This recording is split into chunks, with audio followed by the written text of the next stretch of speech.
back to 3-Piece Sports. I'm Dustin. I'm Rob. I'm Aldo. And we're coming to you with another one of our quick opinion episodes. We've been giving you a lot of football pick episodes. I mean, football season is back in full swing, so haven't really covered too much general news. So that's what today is for. So getting right underway, we're going to go over to Robert. He's going to tell us about the NFL refs, the official ones, coming back. The lockout's over. Robert, you're on the clock. Yeah, the NFL refs finally reached a deal last night. There's been talks ever since the controversial call on Monday night's game, which was awful. Everyone knows about the catch that wasn't a touchdown. The touchception. But yeah, the touchception is what everyone's calling it on Twitter and Facebook and everything. So yeah, it's pretty awful. It's been the talk of the week.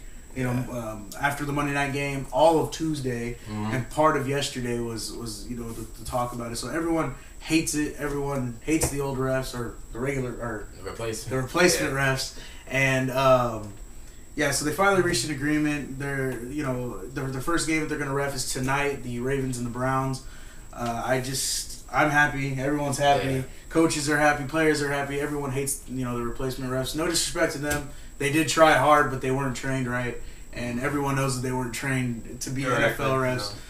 So the refs are bad when they're showing it on mainstream news. I mean, not just on SportsCenter, but they were showing that play on basically ABC. Monday night was the most talked about thing on Twitter. It was more discussed than when Obama announced that a same-sex couple marriage should be legal.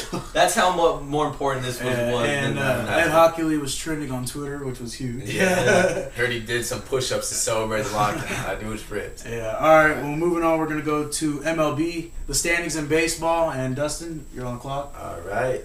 Yeah, so basically, some news real quick about the San Francisco Giants. They recently clinched the NL West.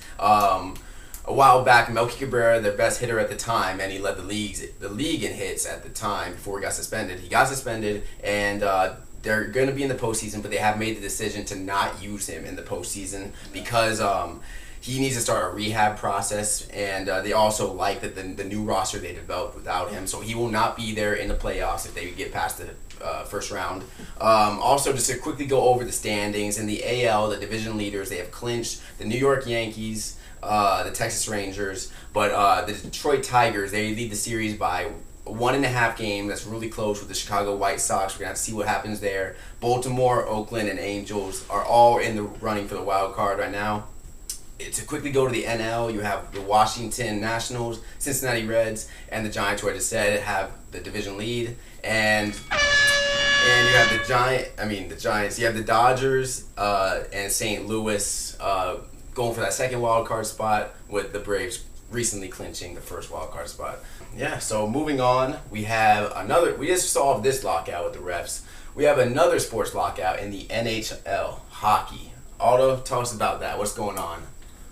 Basically, like every other CBA argument, everyone wants more money. The owners want more money, and the players want more money. And that's what this talks is about.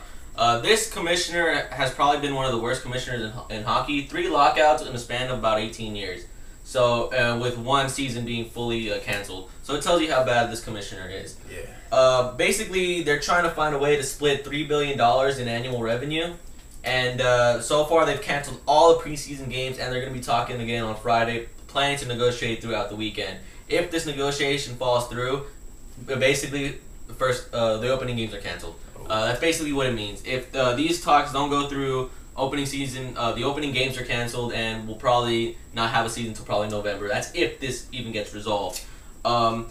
They canceled the rest of the preseason today. They look like, but they look very optimistic going into this weekend's talk.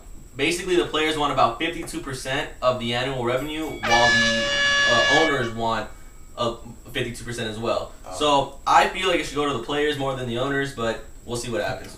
I guess we'll see. You never know with these lockouts if it'll go for the whole season like it has before under this commissioner. Exactly. Or if it will get solved like some of the more recent lockouts in NBA. And yeah, like the 94 lockout canceled about a little under half the season, but there still was a Stanley Cup, and there still was a couple things. No All-Star game, though, and that's what we're hoping. They don't want to lose things like the Winter Classic, which brings a lot of money in. because they sell out football stadiums just to watch hockey. Yeah. They don't want to cancel things like that, or they don't want to cancel Europe games. So we'll see. Yeah, so that's big news. So I guess we'll have to see how that develops. So just really quickly, that's the NFL ref situation, some baseball news, and hockey. So that about sums up this episode. Again, I'm Dustin. I'm Rob. And I'm Aldo. And as always, be sure to click this football to subscribe, and we'll be coming back to you soon with some more NFL picks, some college picks, a little bit of everything. So we'll be back.